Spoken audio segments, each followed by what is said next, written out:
Pouvons-nous concevoir un temps d'adoration rassemblant des milliers, des millions de créatures célestes, les vieillards, les êtres vivants et toute l'armée des anges, réunis autour du trône de Dieu et de l'agneau immolé pour leur apporter leur louange.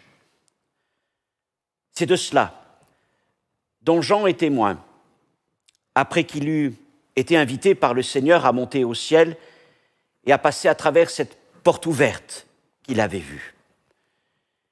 Et Jean, fidèle témoin du Seigneur, nous rapporte dans les chapitres 4 et 5 de l'Apocalypse ce qu'il a vu et ce qu'il a entendu.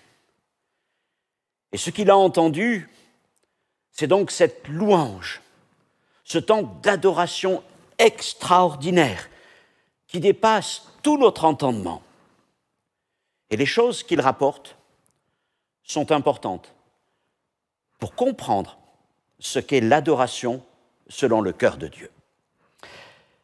Dans cette maintenant 11e vidéo de notre série d'enseignements dans le livre de l'Apocalypse, intitulée « L'Apocalypse, l'ultime message », nous nous arrêtons sur l'adoration dans le ciel, l'adoration des anges.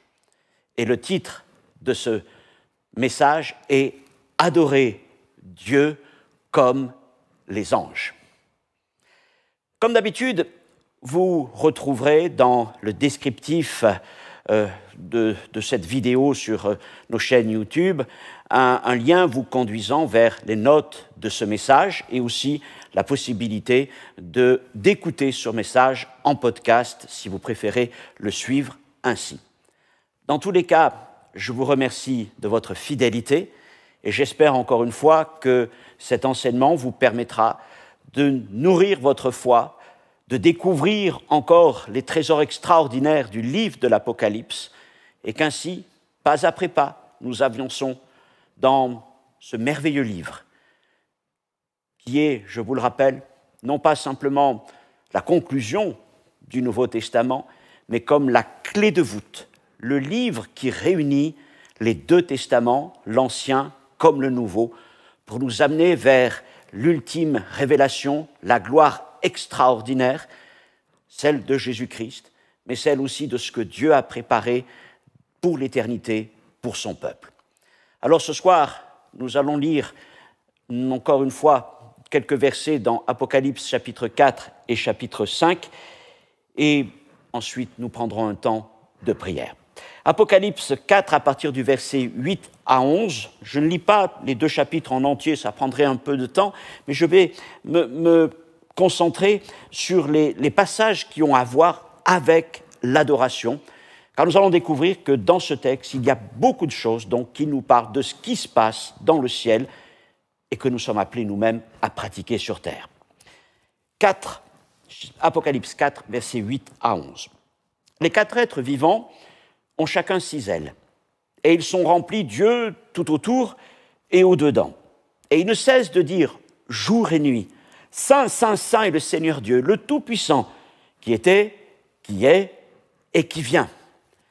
Quand les êtres vivants rendent gloire et honneur et action de grâce à celui qui est assis sur le trône, à celui qui vit au siècle des siècles, les 24 vieillards se prosternent devant celui qui est assis sur le trône, et ils adorent celui qui vit au siècle des siècles, et ils jettent leur couronne devant le trône en disant « Tu es digne, notre Seigneur et notre Dieu, de recevoir la gloire et l'honneur et la puissance, car tu as créé toutes choses, et c'est par ta volonté qu'elles existent et qu'elles ont été créées. » Et je vous propose une deuxième lecture dans le chapitre 5, à partir du verset 8 jusqu'à la fin de ce chapitre. Apocalypse 5, verset 8. « Quand l'agneau eut pris le livre, les 4 êtres vivants et les 24 vieillards se prosternèrent devant l'agneau, tenant chacun une harpe et des coupes d'or remplies de parfums qui sont les prières des saints. Et ils chantaient un cantique nouveau en disant « Tu es digne de prendre le livre et d'en ouvrir les sceaux, car tu as été immolé et tu as racheté pour Dieu par ton sang des hommes de toute tribu, de toute langue, de tout peuple et de toute nation. Et tu as fait d'eux un royaume et des sacrificateurs pour notre Dieu, et ils régneront sur la terre. » Je regardais et j'entendis la voix de beaucoup d'anges autour du trône et des êtres vivants et des vieillards, et leur nombre était des myriades de myriades et des milliers de milliers. Et ils disaient d'une voix forte: « L'agneau qui a été immolé est digne de recevoir la puissance, la richesse, la sagesse, la force, l'honneur, la gloire et la louange. » Et toutes les créatures qui sont dans le ciel, sur la terre, sous la terre et sur la mer, et tout ce qui s'y trouve, je les entendis qui disaient: « À celui qui est assis sur le trône et à l'agneau, soit la louange, l'honneur, la gloire et la force au siècle des siècles. » Et les 4 êtres vivants disaient: « Amen !» Et les vieillards se prosternèrent et adorèrent. Seigneur, ce soir nous nous arrêtons encore une fois sur ce merveilleux passage qui nous décrit ce temps d'adoration céleste extraordinaire.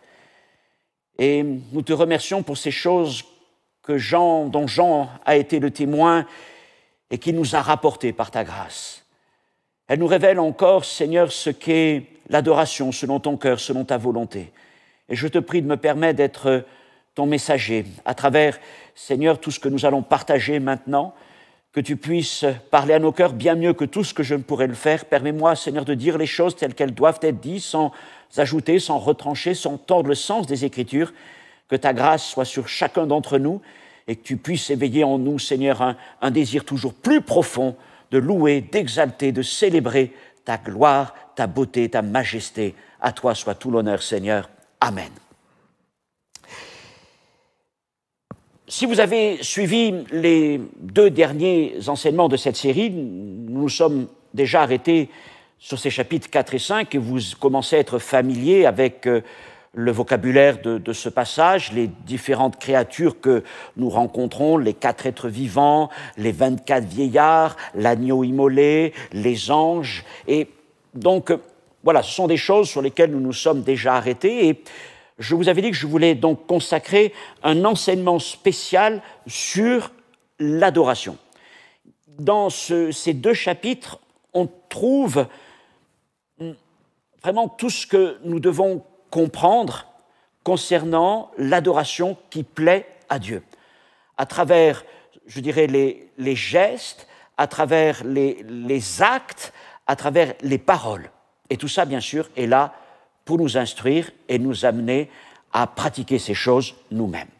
Alors, je vous rappelle qu'Apocalypse 4 et 5 décrivent la vision que Jean reçoit après qu'il soit monté au ciel, comme le Seigneur lui avait demandé. Et ces 2 chapitres forment un tout indissociable. C'est une vision commune, articulée à partir du mot « puis » que l'on trouve au début du chapitre 5, mais c'est une vision en 2 parties, mais c'est une seule vision. Le chapitre 4 met l'accent sur le trône de Dieu. Le trône est celui qui est assis sur le trône, c'est-à-dire Dieu. Aucun autre livre du Nouveau Testament ne mentionne le trône aussi fréquemment que l'Apocalypse, et aucun autre chapitre n'utilise ce terme aussi souvent que le chapitre 4. Et Jean mentionne aussi tout ce qui a trait au trône, tout ce qui gravite en quelque sorte, relié à ce trône. Il y a les 7 lampes ardentes, les 24 vieillards, les 4 êtres vivants.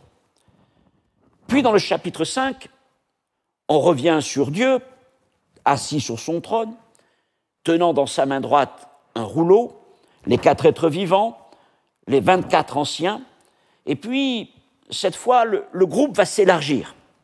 Dans un premier temps, apparaît l'agneau immolé, et il devient le centre de l'attention de Jean. Ensuite, le plan s'élargit, et Jean voit l'immense armée des anges. Et enfin, je dirais que le plan s'élargit à l'infini, puisque Jean va mentionner toutes les créatures vivantes qui participent à l'adoration de Dieu, celles qui sont dans les airs, sur la terre et même dans la mer. Alors si l'emphase dans ce chapitre 5 est mise sur l'agneau et le rouleau, La teneur de ces deux chapitres, d'ailleurs, c'est l'adoration. Car le lieu dans lequel se trouve Jean, après être donc monté au ciel et être passé par cette porte qu'il avait vue ouverte, ce lieu, ce n'est pas uniquement la salle du trône divin, mais ce lieu, c'est le temple. C'est le temple céleste, c'est le temple de Dieu, selon ce que dit notamment Apocalypse chapitre 16, verset 17, qui fait le lien. Et il sortit du temple, du trône, une voix forte qui disait « c'en est fait ». Alors, je ne m'arrête pas sur le contexte de ce verset, mais simplement vous voyez le lien entre le temple et le trône. Là où il y a le trône, c'est le temple. Ça nous rappelle le tabernacle. Dieu avait placé sa présence entre les ailes des chérubins au-dessus de l'arche de l'Alliance. En quelque sorte, l'arche de l'Alliance était comme le trône de Dieu au cœur du tabernacle, du lieu très saint. Eh bien, dans le temple céleste, c'est le trône de toute la majesté divine. Alors, ce temple céleste, c'est celui que Christ a traversé et qui est plus grand et plus parfait, selon ce que nous dit l'Épître aux Hébreux, chapitre 9, verset 11. Et ce temple est le lieu central du culte rendu à Dieu. Et Jean rend donc une description précise de ceux qui adorent et comment ils adorent, en parlant de leur posture, de leurs actions et de leurs paroles. À la manière de Moïse, qui fit construire le tabernacle et tous ses ustensiles d'après le modèle qu'il avait vu sur la montagne, Exode 25, 9, tout ce que Jean nous rapporte concernant l'adoration céleste doit en quelque sorte nous servir de modèle quant à notre propre adoration ici sur terre. Premier point, 2 temps d'adoration. Les chapitres 4 et 5 évoquent 2 temps dans l'adoration céleste. Le chapitre 4 nous fait part de ce que j'appellerais l'adoration éternelle de Dieu. Alors, sachant qu'il n'y a que Dieu qui est éternel, les autres créatures qui sont autour de lui ne sont pas éternelles. Ils ont tous été créés, anges et vieillards. Je dis éternel parce que ça nous renvoie à des temps, des périodes qui sont au-delà du temps. Voilà. Donc ce n'est pas compté, ce n'est pas à un moment donné, c'est l'adoration qui a toujours eu lieu dans le ciel depuis que les créatures ont été créées. Et ça, c'est au chapitre 4.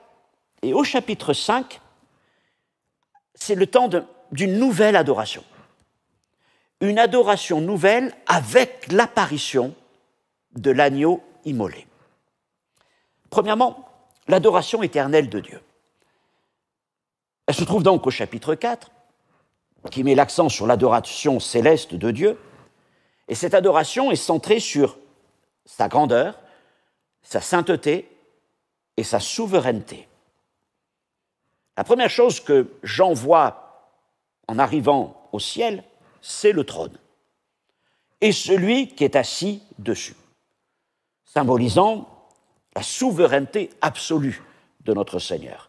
Chapitre 4, verset 3, il est écrit « Et voici, il y avait un trône dans le ciel, et sur ce trône, quelqu'un était assis. Celui qui était assis avait l'aspect d'une pierre de jaspe et de sardoine, et le trône était environné d'un arc-en-ciel semblable à de l'émeraude. » L'adoration, dans le ciel comme sur la terre, commence avec une reconnaissance de la royauté et de la majesté de Dieu.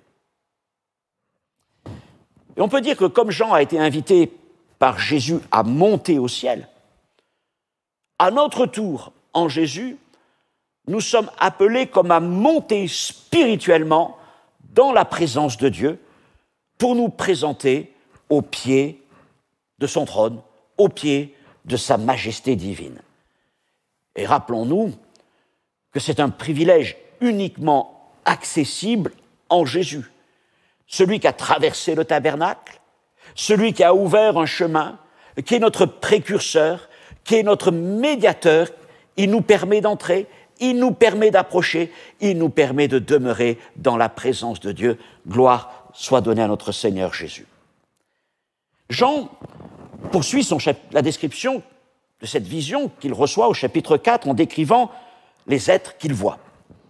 Alors, les 24 anciens et les 4 êtres vivants, chapitre 4, versets 6 à 10. Rappelons-nous, les 24 vieillards représentent tout le peuple de Dieu. Beaucoup considèrent que, eh bien, à moitié, ils vont représenter Israël et l'autre moitié va représenter l'Église. Quant aux êtres vivants, ils représentent la création. Chacun a à voir avec un domaine particulier de la création. Je l'avais mentionné dans l'étude précédente. Et tous rendent gloire à Dieu, premièrement en raison de sa sainteté. Ils ne cessent de dire jour et nuit, Saint, Saint, Saint est le Seigneur Dieu, le Tout-Puissant qui était, qui est et qui vient, chapitre 4, verset 8. Ensuite, leur adoration se caractérise par une louange incessante à l'égard de celui qui est digne de recevoir gloire, honneur, action de grâce, au verset 9. Et donc, les deux premières choses dont nous devons être conscients lorsque nous approchons de Dieu, c'est donc cette majesté, cette sainteté, cette dignité qui est la sienne. Et c'est à ces attributs-là que nous nous référons en premier lorsque nous adorons le Seigneur. Ces proclamations des versets 8 et 9 nous rappellent un psaume, 29, versets 1 et 2, où David écrivait « Rendez à l'Éternel gloire et honneur. Rendez à l'Éternel gloire pour son nom. Prosternez-vous devant l'Éternel avec des ornements sacrés. » Ce passage nous renvoie à ce que Jésus avait dit à la Samaritaine, à la margelle du puits, dans Jean chapitre 4, versets 20 à 23. Il avait dit que l'adoration véritable requiert une connaissance. Nous adorons ce que nous connaissons. L'adoration véritable requiert la connaissance de Dieu. De qui est Dieu? Sa nature, il est esprit. De ce que sont ses œuvres, de ce qu'est sa gloire. C'est ce que nous montre. Ici, ces vieillards et ces créatures vivantes, ils connaissent Dieu et ils adorent Dieu pour ce qu'il est et ce qu'il a fait. Maintenant, il y a un point supplémentaire. Faisant référence toujours à Jésus avec la Samaritaine, par 3 fois, Jésus parle du Père. Vous adorerez le Père. Ce n'est ni sur cette montagne ni à Jérusalem que vous adorerez le Père. Et ça, c'est important parce que, aussi glorieuses que soient ces créatures célestes, elles ne peuvent pas adorer le Père parce qu'elles ne connaissent pas Dieu comme leur Père. Dieu est leur Créateur, mais il n'est pas leur Père. Il est le Père de ceux qui ont été rachetés en Jésus-Christ. Et par ce rachat, nous avons reçu un esprit d'adoption qui nous permet de nous écrier « Abba Père ». Et donc, nous n'adorons pas, nous, en tant que disciples de Jésus, Dieu simplement pour sa dimension divine, ce qui est très important évidemment, mais aussi Dieu comme notre Père. Et ça demande une connaissance et une relation renouvelée entre l'homme et Dieu en Jésus-Christ. Donc ça, c'est cette adoration éternelle que nous trouvons au chapitre 4 de l'Apocalypse, l'adoration des créatures célestes se tenant au pied du trône de Dieu. Au chapitre 5, nous pouvons parler maintenant d'une adoration nouvelle, l'adoration de Dieu et de l'agneau. En effet, au chapitre 5 apparaît du milieu du trône de Dieu l'agneau immolé qui seul est digne de prendre le rouleau qui est écrit en dedans et en dehors et scellé de cette sceau et que Dieu tient dans sa main droite. Et cette apparition amène un nouveau temps dans l'adoration céleste. Il est parlé au verset 9 du chapitre 5 d'un cantique nouveau. Un cantique nouveau est chanté par la chorale des êtres vivants et des vieillards. Et leur chant est une réponse à la question de l'ange qui avait crié d'une voix forte « Qui est digne d'ouvrir le livre et d'en rompre les sceaux ?» chapitre 5, verset 2. Et celui qui est digne, c'est l'agneau. Et la raison de cette dignité découle de son sacrifice. Le nouveau temps de l'adoration céleste est donc celui de la célébration de l'agneau immolé et de son œuvre de salut dont les effets sont le rachat d'hommes de toute tribu, de toute langue, de tout peuple et de toute nation, verset 9, et de leur élévation à la dignité de princes et de prêtres du royaume de Dieu, au verset 10.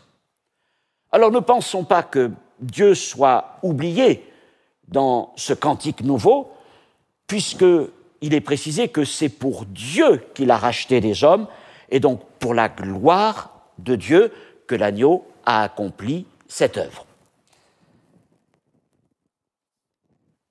À cette chorale des vieillards et des êtres vivants se joint l'armée des anges au verset 11 pour célébrer la gloire de l'agneau. Et là, il y a une évolution. Il ne loue pas l'agneau pour son œuvre, mais pour qui il est. Et si on regarde le verset 12 et qu'on le compare avec les passages du chapitre 4, on voit que tous ensemble, ils reprennent les éléments de l'adoration éternelle de Dieu pour exalter l'agneau. Il est question là aussi de puissance, de force, d'honneur, de gloire. Ce qui avait été proclamé quant à la personne de Dieu, celui qui est assis sur le trône, l'est aussi pour l'agneau immolé, ce qui veut dire que l'agneau est divin. Et puis, dans un dernier mouvement, à partir du verset 13, c'est toute la création, pas la création céleste, spirituelle, mais la création physique, qui se joint au cœur céleste. C'est la création réconciliée par le sang de l'agneau. Cette création qui soupirait elle aussi à être rachetée, réconciliée avec le Père. Paul écrit dans Colossiens 1,20, Dieu a voulu par Jésus, par le Christ, réconcilier tout avec lui-même, tant ce qui est sur la terre que ce qui est dans les cieux, en faisant la paix par lui, par le sang de sa croix. Et toute la création, toutes les créatures vivantes louent le Seigneur.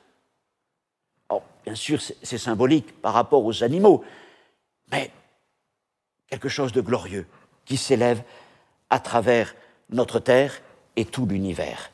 La création loue Dieu et la création loue l'agneau, les joignant ensemble dans un dernier chant, versets 13 et 14 du chapitre 5, chant qui est conclu par un amen des êtres vivants et une adoration des vieillards.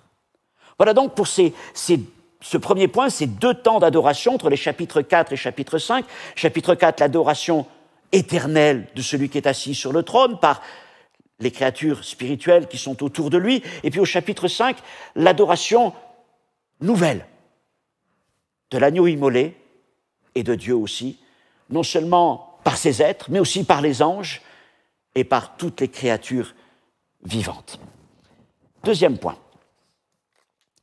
Les 5 hymnes ou 5 cantiques d'Apocalypse 4 et 5.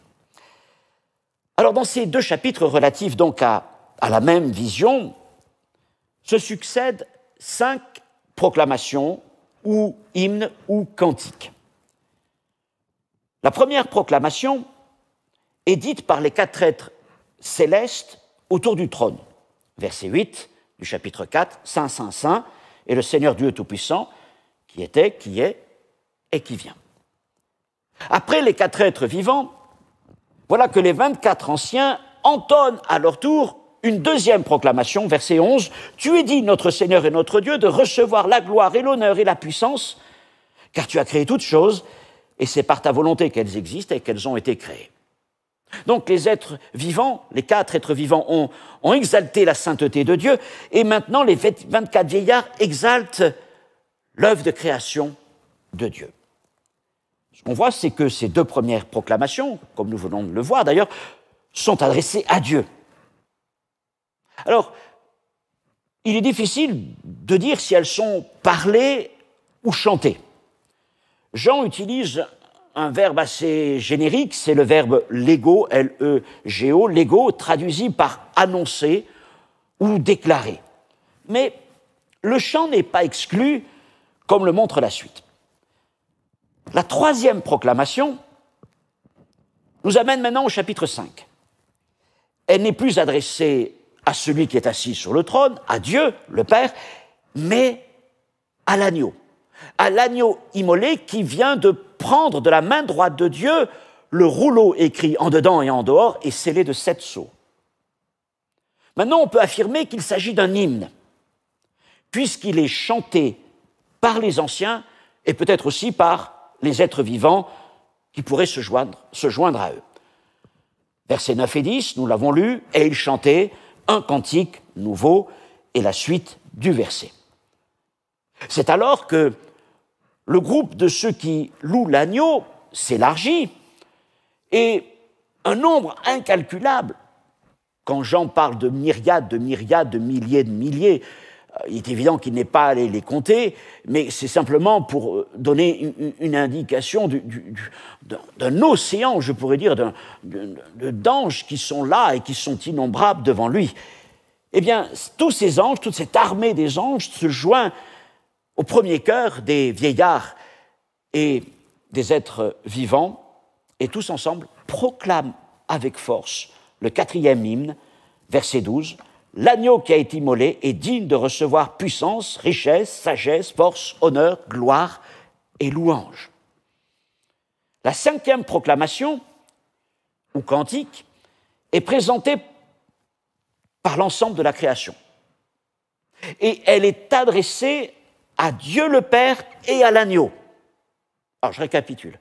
Les 2 premières sont adressées à Dieu, d'abord par les êtres vivants, puis par les vieillards. La 3e est adressée à l'agneau immolé par les êtres vivants et les vieillards. La 4e est adressée encore une fois à l'agneau, non plus pour ses œuvres, mais pour qui il est, par tous les anges et tous ceux qui sont dans les cieux. Et enfin, le 5e cantique, lui, est adressé à la fois à celui qui est assis sur le trône, Dieu, et à l'agneau. Chapitre 5, verset 13, « À celui qui est assis sur le trône et à l'agneau, soit la louange, l'honneur, la gloire et la force au siècle des siècles. » Et comme nous l'avons vu, enfin, les 4 êtres vivants concluent ce temps extraordinaire par un « Amen ». Donc on a là vraiment un espèce de crescendo musical extraordinaire au fur et à mesure des hymnes qui s'enchaînent. Tout d'abord un quatuor céleste, suivi d'une chorale composée des 24 vieillards. Probablement les 2 groupes s'unissent, formant une chorale plus large, et ils présentent la plus longue louange parmi les 5 hymnes, la 3e.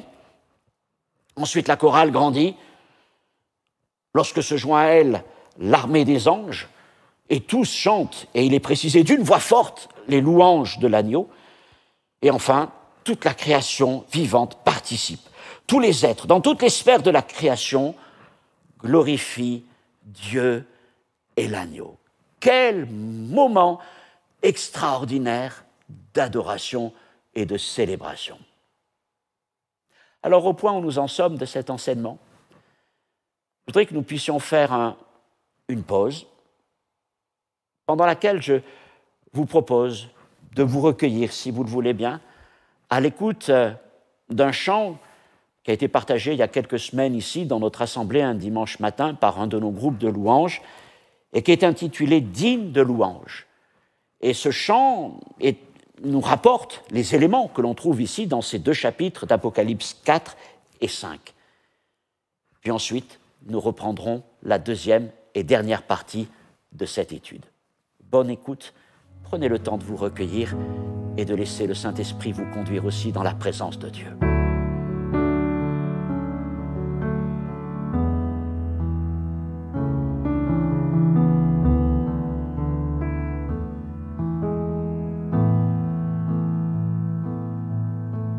Toute la création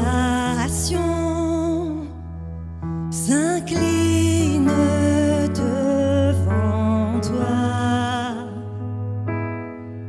et les anciens déposent à tes pieds leur couronne, ô roi des rois.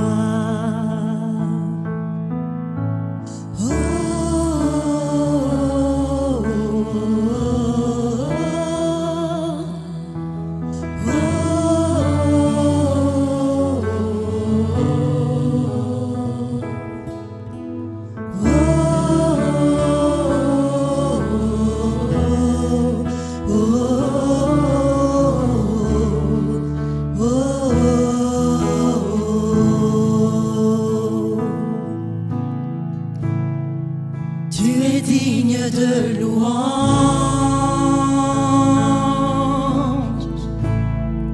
tu es digne de louange.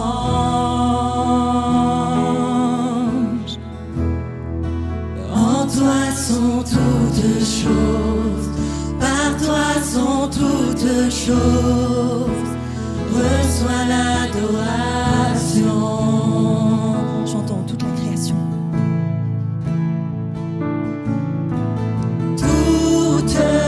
La création s'incline devant toi, et les anciens déposent à tes pieds leur couronne, ô roi des rois. Tu es digne de louange.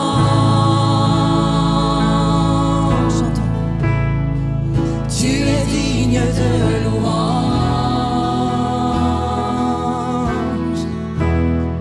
car en toi sont toutes choses, par toi sont toutes choses. Reçois l'adoration. Tu es digne, Seigneur. Tu es digne de louange. Chantons-le ensemble. Tu es digne de louange,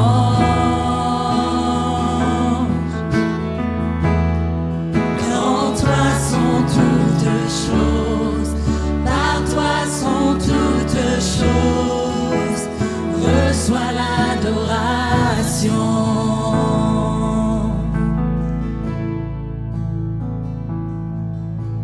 Jour et nuit, nuit et jour, reçois ce parfum. Jour et nuit, nuit et jour, reçois ce parfum. Jour et nuit, nuit et jour, reçois ce parfum.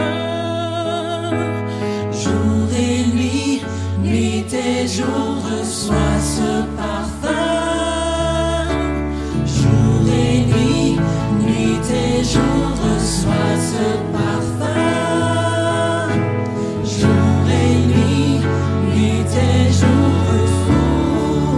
Tu es digne de louange.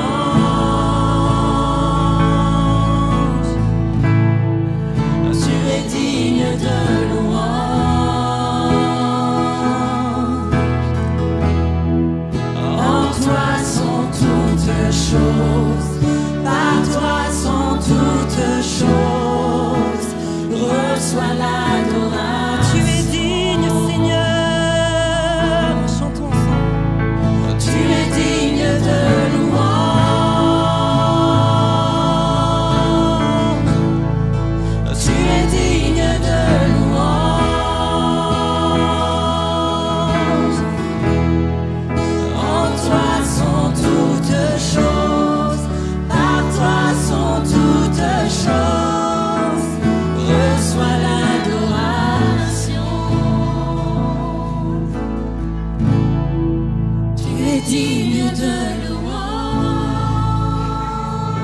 l'Église chante ce matin. Tu es digne de louange. Combien tu es digne, Seigneur. En toi sont toutes choses, par toi sont toutes choses. Reçois l'adoration.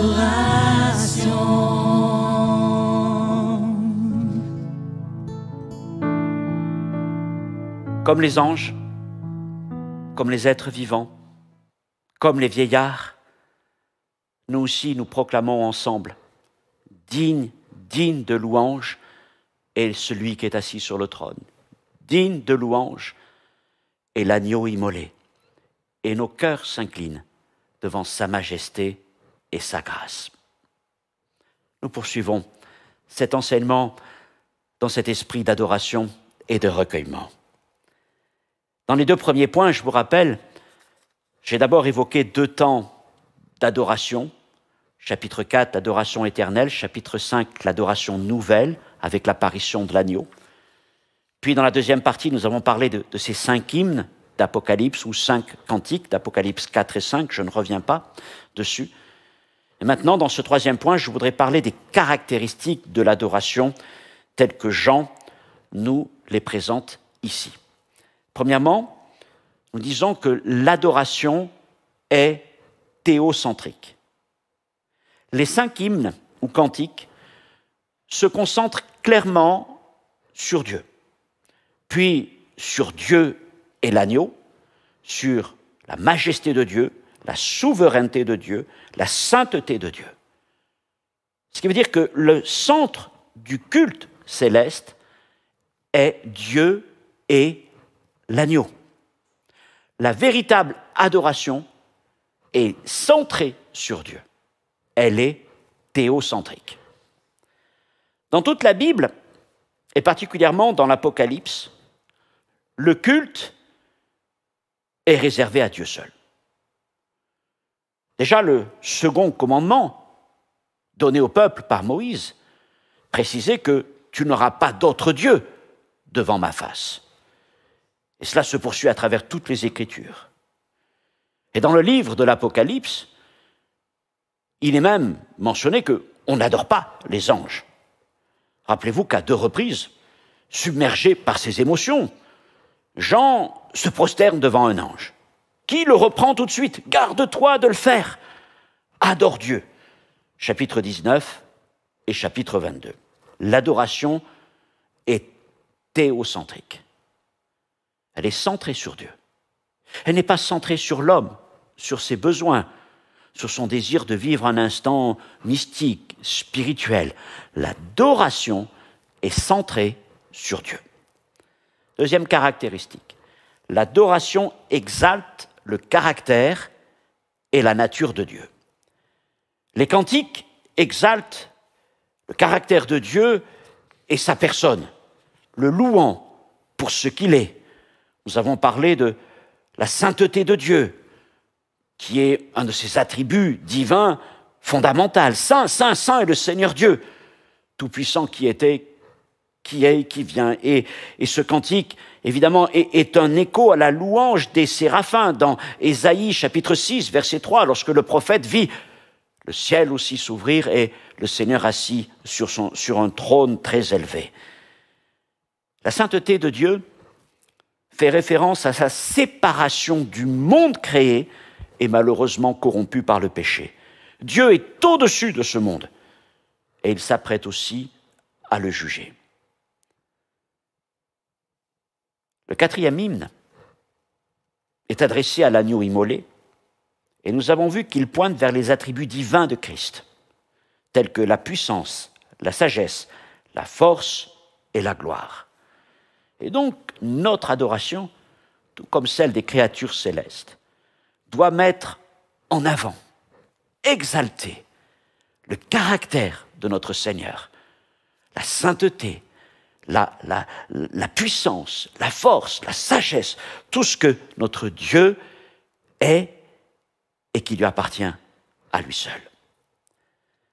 3e point, caractéristique, l'adoration exalte Dieu pour ses œuvres puissantes. deux grandes œuvres de Dieu sont mises en avant dans les cantiques. La création, au chapitre 4, et le salut, au chapitre 5. Donc, le deuxième hymne, celui du chapitre 4, verset 11, loue Dieu comme créateur. C'est le cantique des vieillards. Le troisième, lui, traite de l'œuvre du salut. Chapitre 5, verset 9. Et donc, nous comprenons que la gloire de Dieu, pour laquelle nous l'adorons, consiste à être le créateur. Celle de l'agneau, d'être le rédempteur. L'œuvre divine que nous adorons, c'est celle de la création, et l'œuvre de l'agneau, pour lequel nous le louons, c'est donc le salut. Le troisième hymne, nous l'avons vu, est appelé un cantique nouveau. C'est-à-dire que, aussi importante que soit la création, le salut est un événement nouveau, époustouflant, bouleversant, et qui amène une évolution, jusque dans l'adoration des créatures célestes. Nous ne pouvons pas oublier d'adorer notre Seigneur pour le salut qu'il nous donne. Quatrièmement, une adoration continue et sans fin. Apocalypse 4, verset 8, souligne que l'adoration des êtres célestes est incessante. Ils louent Dieu jour et nuit. Ce qui signifie que leur culte est continu, qu'il est sans fin. Cependant, un culte incessant ne signifie pas inactivité. Les ailes des quatre êtres vivants indiquent leur rapidité pour accomplir la volonté de Dieu. Leurs yeux impliquent une intelligence suprême et une veille constante. Et nous voyons que dans la suite du livre qu'ils sont très actifs, notamment lorsqu'il s'agit de l'ouverture des sceaux au chapitre 6. Adoration incessante et service actif vont de pair. Ce passage nous montre qu'on ne peut pas simplement vivre une vie d'adorateur reclus. Non, notre vie se nourrit, notre foi se nourrit de cette adoration, mais elle s'accomplit aussi dans le service. Et l'adoration céleste et l'activité des anges servent d'exemple pour le peuple de Dieu sur terre. Quatrièmement, ce sera mon dernier point pour cet enseignement, les gestes et les mots de l'adoration. Alors, il y a vraiment, c'est très intéressant, c'est ce qui m'a amené à travailler ces passages dans cette recherche de l'adoration, c'est les gestes. Il y a tout un ensemble de mots très précis, de verbes, qui nous décrivent ce que font ces créatures célestes lorsqu'elles adorent le Seigneur. Alors, je les prends dans l'ordre de présentation dans le texte, au fur et à mesure qu'on les découvre dans le texte. Le premier mot est très simple, c'est dire. L'ego, je l'ai mentionné tout à l'heure, l'ego, qui veut dire proclamer, déclarer, dire. Et ce verbe est utilisé pour décrire les déclarations, les proclamations, les affirmations verbales faites lors de l'adoration. C'est ce que nous avons vu dans ce que nous avons appelé les cantiques, les proclamations. Ces hymnes expriment des paroles de louange, de glorification et de reconnaissance réservées à Dieu, uniquement à Dieu et à l'agneau. Ce sont des sentiments et des paroles qu'on ne partage pas avec les hommes, qu'on ne donne pas aux hommes. Elles n'appartiennent qu'à Dieu. Lui seul est digne de les recevoir. Nous allons le voir par la suite. Par leur proclamation, les anciens et les êtres vivants reconnaissent et proclament la dignité de Dieu en lui attribuant la gloire, l'honneur et la puissance. Alors le verbe dire, l'ego, indique donc que l'adoration n'est pas simplement une attitude intérieure, mais aussi une proclamation verbale de la grandeur de Dieu et de l'œuvre rédemptrice de l'agneau. Et ce verbe nous dit qu'on entre dans la présence de Dieu avec des louanges. Ça nous renvoie au psaume 100, verset 4. « Entrez dans ses portes avec des louanges, dans ses parvis avec des cantiques. Célébrez-le, bénissez son nom. » Et c'est vrai qu'on dit que la louange est le premier pas que nous accomplissons dans ce culte que nous rendons à Dieu. Nous proclamons la sainteté de Dieu, nous proclamons la gloire du Seigneur, nous chantons ses cantiques, nous célébrons son nom avec joie, avec reconnaissance, avec foi et amour. Premier mot, dire. Deuxième mot, rendre, au verset 9. Et puis, celui qui l'accompagne, recevoir, au verset 11. Il y a ce que l'on rend à Dieu et que Dieu reçoit. Ces verbes évoquent donc ce que nous offrons à Dieu et à l'agneau et qu'ils sont dignes de recevoir. La gloire, l'honneur, l'action de grâce, la puissance, la richesse, la sagesse, la force, l'honneur et la louange.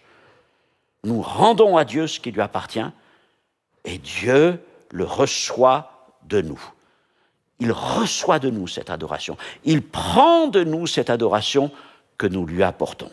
Elle lui est agréable parce qu'elle est conforme à sa nature, à ce qu'il est, et elle exalte son nom, elle exalte sa personne et ses œuvres. Troisième mot que l'on rencontre, on le rencontre en fait 3 fois, c'est se prosterner. Ou encore, à mon avis, l'image est encore plus saisissante, le verbe grec peut être traduit par tomber à ses pieds. Tomber à ses pieds. On trouve au chapitre 4, verset 10, et puis chapitre 5, verset 8 et verset 13, et on voit les 24 vieillards se prosterner, en fait, tomber aux pieds de Dieu. Et ce verbe décrit l'acte physique de s'effondrer, de se courber, de se soumettre complètement devant quelqu'un en signe de respect, d'humilité et d'adoration. On tombe. Au tout début de l'Apocalypse, au chapitre 1, lorsque Jean a la révélation de la gloire de Jésus-Christ, il est dit qu'il tomba comme mort à ses pieds. C'est le même verbe. Il tomba. Vous voyez, c'est encore plus fort que se prosterner. Ou se prosterner, il y a une action qui est décomposée, qui est presque un solennité, un cérémoniel. Mais non, là, on tombe. Pouf! On tombe dans la présence de Dieu. Dans Apocalypse chapitre 4, verset 10, il est dit que les anciens se prosternent devant celui qui est assis sur le trône. Donc leur geste indique un acte total d'humilité et de soumission à la souveraineté divine. Ils prolongent cette action par un temps d'adoration et par le dépôt de leur couronne devant le trône. Ils jettent aux pieds du Seigneur leur couronne d'or. Ces couronnes, nous l'avions vu, semble-t-il, dans le premier enseignement sur le chapitre 4, ce sont ce qu'on appelle les couronnes des vainqueurs, les Stéphanos. Pardon, excusez-moi. Les couronnes des vainqueurs. En fait, c'était à l'époque des lauriers, sauf qu'ici, elles sont en or. Et ces couronnes évoquaient toute leur autorité, leurs privilèges. Et donc, en tombant aux pieds du Seigneur, il dépose à ses pieds tout ce qui pouvait faire leur notoriété, leur statut. Donc tout ça est mis devant le Seigneur. Dans Apocalypse chapitre 5, verset 8, nous retrouvons ces anciens qui se prosternent à nouveau, mais cette fois-ci devant l'agneau. Ils se prosternent devant l'agneau comme ils se sont prosternés devant Dieu. Et en même temps, ils présentent à l'agneau non pas des couronnes, mais des coupes d'or, remplies de parfums, qui sont les prières des saints.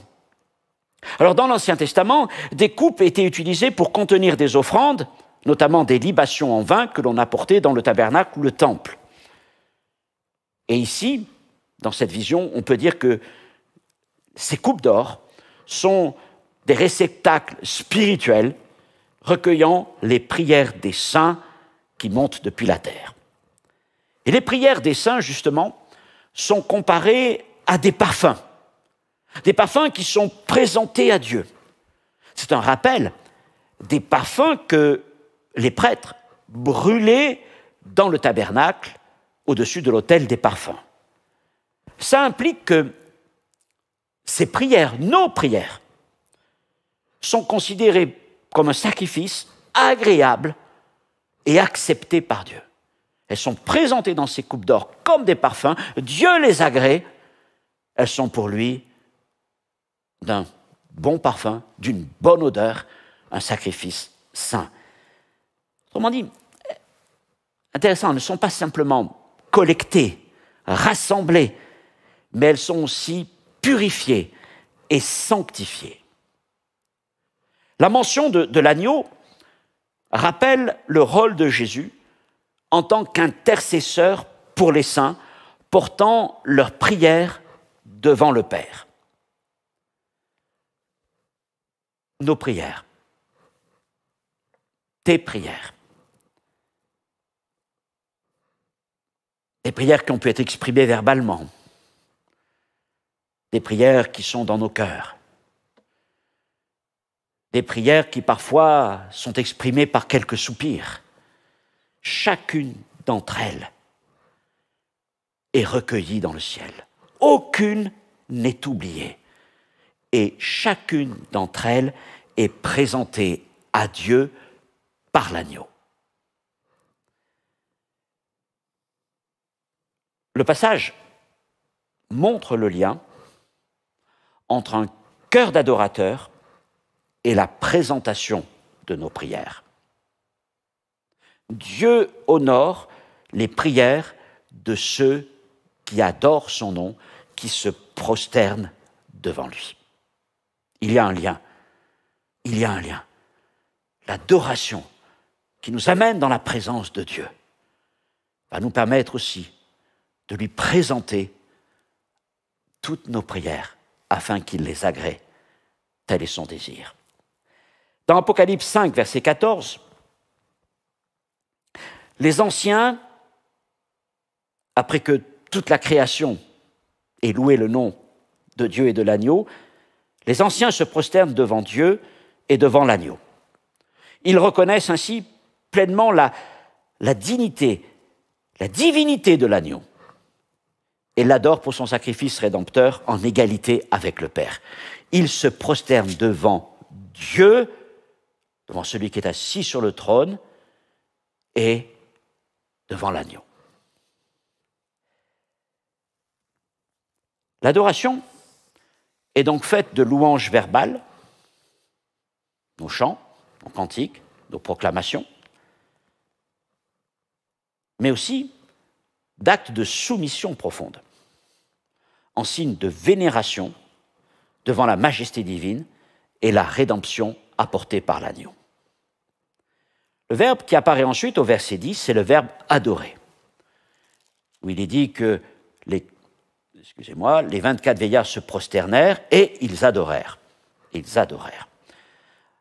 On le retrouve aussi au verset 14 du chapitre 5.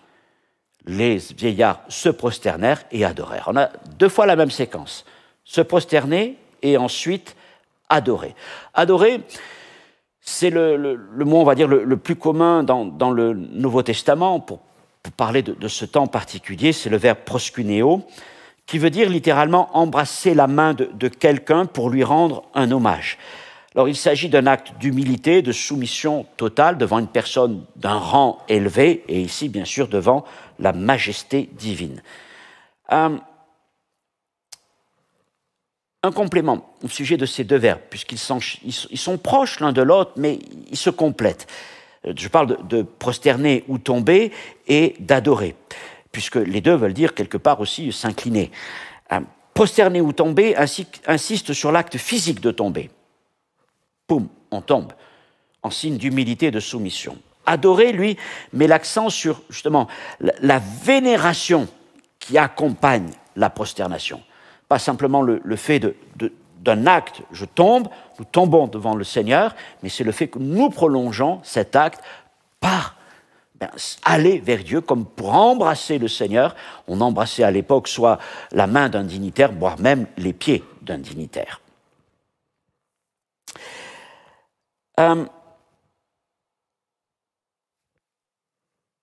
En méditant sur ça,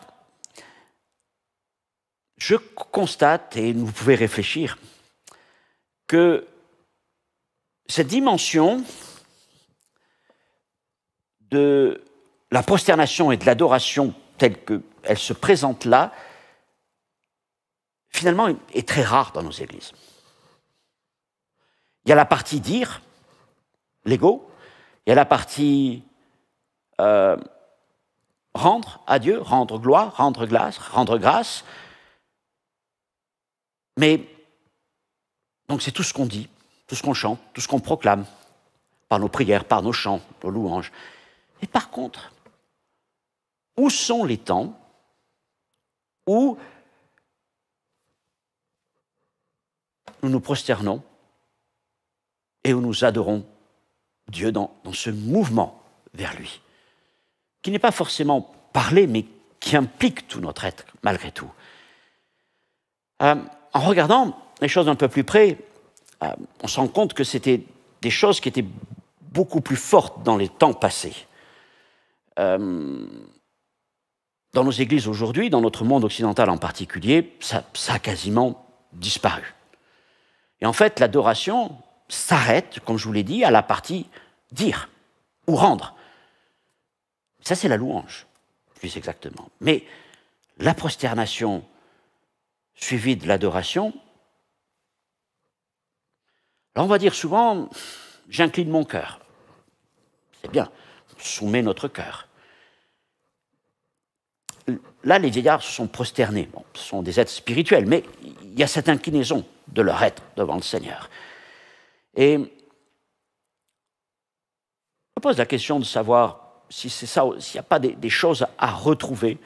Je pense que dans les temps anciens, ils savaient aussi marquer ces moments de profonde humiliation, s'il le faut, devant le Seigneur, dans cette crainte, cette vénération, cette adoration de celui qui est au-dessus de tout.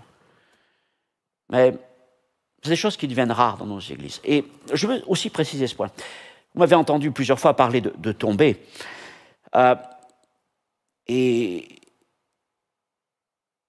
je veux préciser qu'il ne s'agit pas pour moi de faire référence à ce qu'on voit parfois de gens qui tombent, et souvent qui tombent à la renverse, en arrière.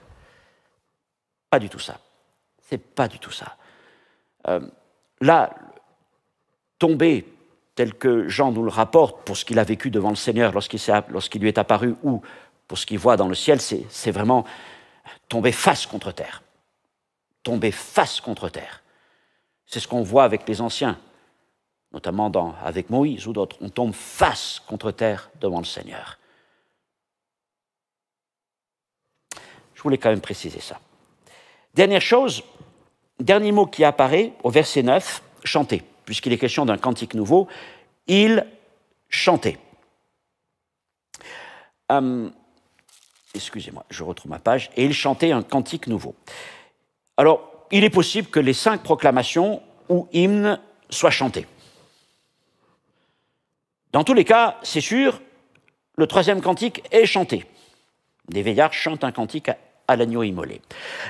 Ils peuvent être aussi, alors je ne l'ai pas dit, mais je voulais quand même rajouter ce point, ils peuvent être aussi parlés. Et là encore une fois, dans les églises historiques, il y avait des louanges qui étaient parlées, notamment tout ce qui était la récitation, la proclamation des credos, le symbole des apôtres et différents credos qui ont pu exister, et qui étaient donc une confession de foi qui se rapproche en partie de tous ces éléments, en tout cas qui concernent ces éléments, et d'autres que nous trouvons, d'autres points de doctrine qui sont dans le Nouveau Testament. Donc ça aussi, c'est quelque chose qui est assez rare dans nos assemblées évangéliques, c'est la proclamation parlée, soit d'un credo, d'une confession de foi, soit même de versets des Écritures, mais ce sont aussi des choses qui existent. Et si je mentionne tous ces points, c'est pour dire que, finalement, c'est dommage de réduire le temps d'adoration au chant, à la louange, ce que nous disons, chanter, et ce que nous rendons à Dieu.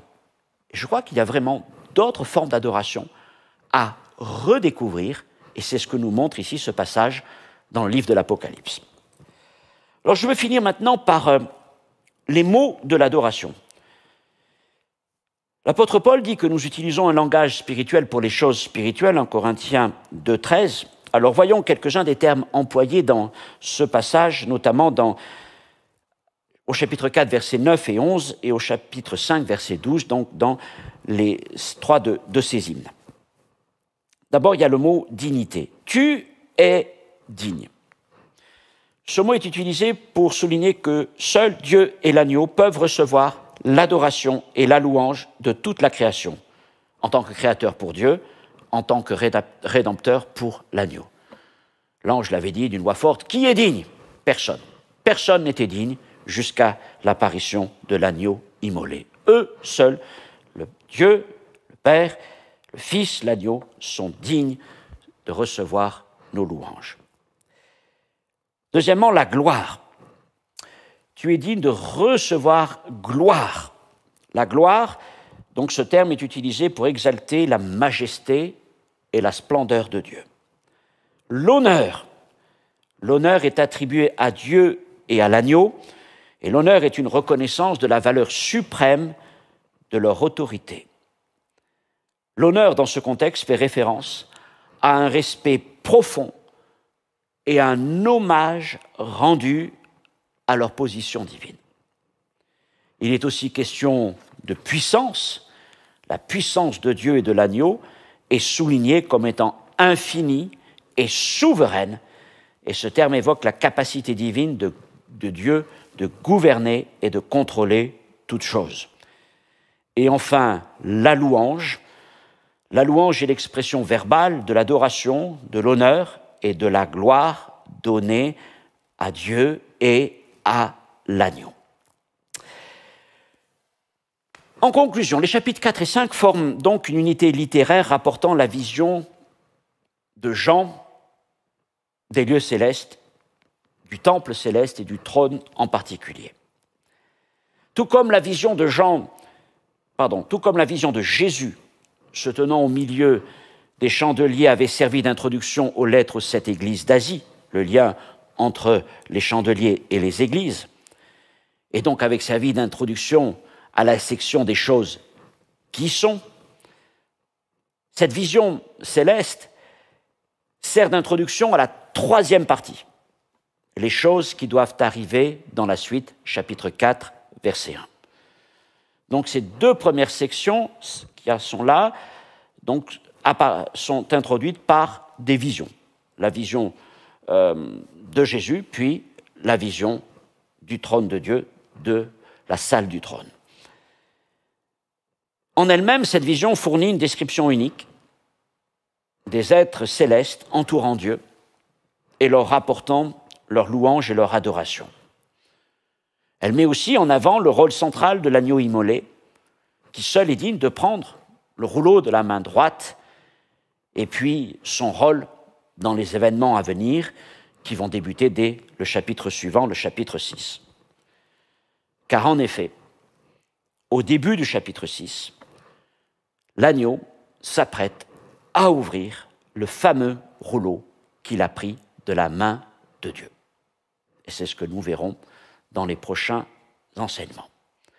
Mais dans celui-ci, je voulais donc m'arrêter sur cette dimension extraordinaire de l'adoration céleste et de nous encourager à réfléchir, à méditer sur ces choses pour nous-mêmes aligner notre louange, notre adoration sur ce qui nous est présenté dans ce passage. Que le Seigneur puisse inspirer nos chants, inspirer nos prières et nous attirer toujours plus dans sa présence. Que Dieu vous bénisse. Merci de m'avoir écouté. À une prochaine fois. Au revoir.